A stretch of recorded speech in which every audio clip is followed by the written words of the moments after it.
Actually, at the north end of the viaduct, there was a group of parishioners from St. Veronica's that met us with signs saying Southside welcomes Negroes and joined us. It was only when we got to the south end of the viaduct that we met with the hostile resistance.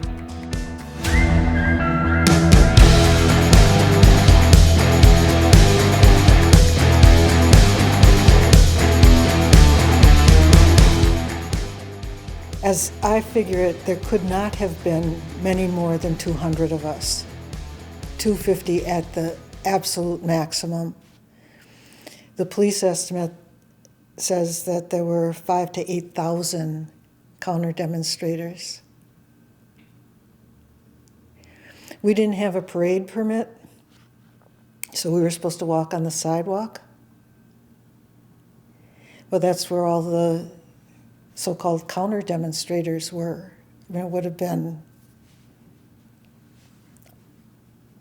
really dangerous, reckless, a bloodbath to stay on the sidewalk. So finally, I think the police let us walk in the road. If you look at the images, the archival footage, you'll see we're walking in the road at a certain point.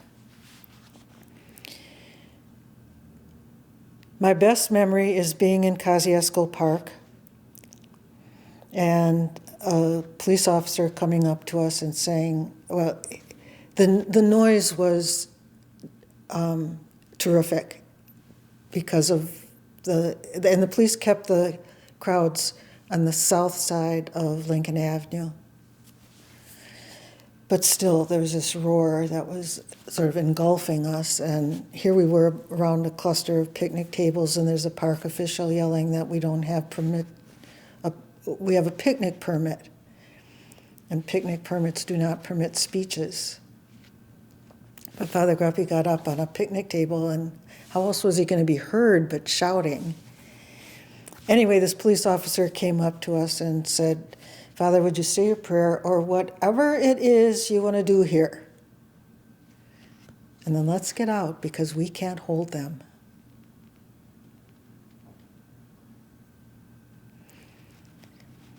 So people talk about the riots in Milwaukee.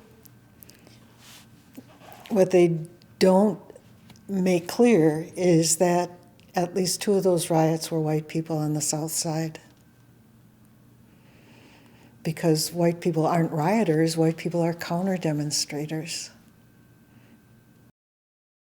Those of us who are in the NAACP Youth Council, over the years, we've talked about those experiences and sort of developed a first-person plural story. We felt, and then when I was writing a play about these events, I had to have different characters say different things.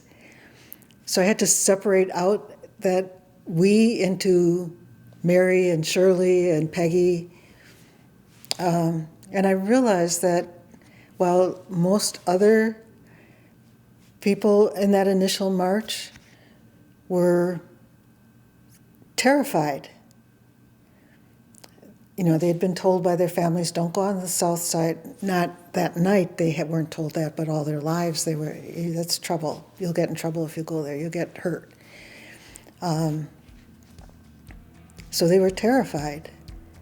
But I grew up on the south side of Milwaukee. I actually hung out some on 16th Street because the school that I went to was an all-girls, Catholic all-girls school.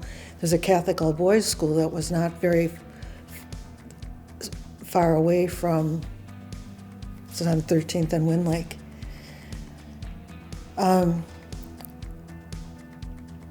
So it wasn't scary to me.